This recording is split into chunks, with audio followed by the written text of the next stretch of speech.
It is about 3.5 to 4 hour drive to get here. So if I'm a little out of my element today, I'm usually pretty high on energy, but I may be kind of starting to wane just a bit until I get some more coffee.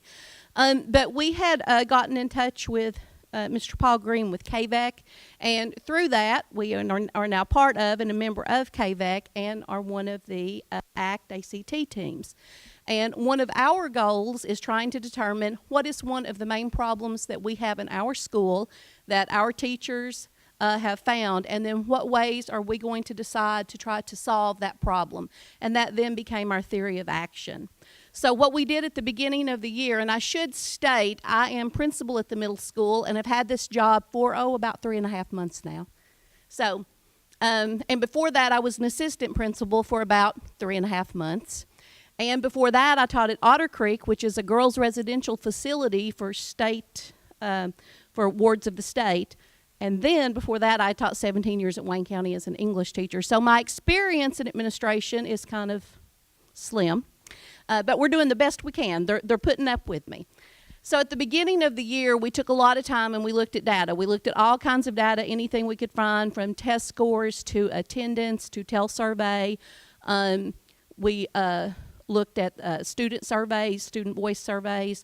And one thing that we found predominantly in the groups was that attendance is a huge issue in our school. And I know that that's probably the case in a lot of schools. But it is so clear and so evident that when the attendance is low, guess what else is low? Yes, achievement, every single time. And in those rare instances when we had those years where attendance was pretty good, guess what else was pretty good? Achievement. Yes, that's just kind of the way it worked. So we know that there's this direct correlation between having the kids there and having the kids achieve. And we noticed that there had been a decline in our attendance over the years. So we decided that is one thing we really need to work on.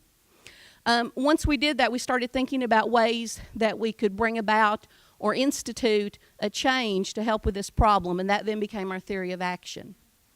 So some of the things we looked at, and I don't know if any of you are on Twitter. I know that if you're part of KVAC, they're big Twitter people.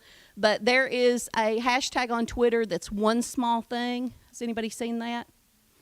And it is about teachers instituting one small thing to institute a change. So when we looked at the ways that we wanted to start bringing about a change, and our problem of practice was, of course, that low attendance equals low achievement. Our theory of action then is going to be that we're going to increase our attendance, increase our achievement through two things: relationships and engagement.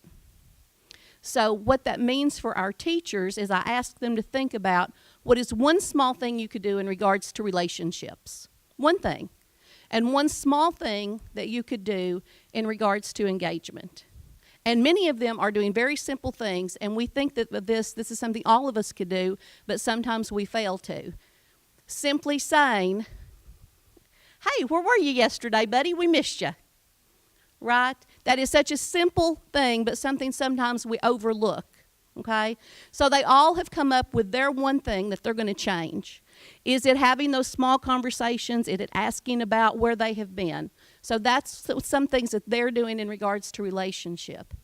And for engagement, what I did is, on the advice of Mr. Green, we actually watched the film Most Likely to Succeed. I don't know if any of you have seen that, with our staff. We just did this on Monday. And it was very impactful because we had a work day that day. And that film talks about how in education, when do these students lose that light? You know, when they start school and they're so excited. And then by the time you see them at the middle school and they're at the high school, a lot of that light is gone. And that film really focused on that. And then after that, I asked my teachers to think about what is that one small change you can make to help alleviate that problem or to aid in engagement.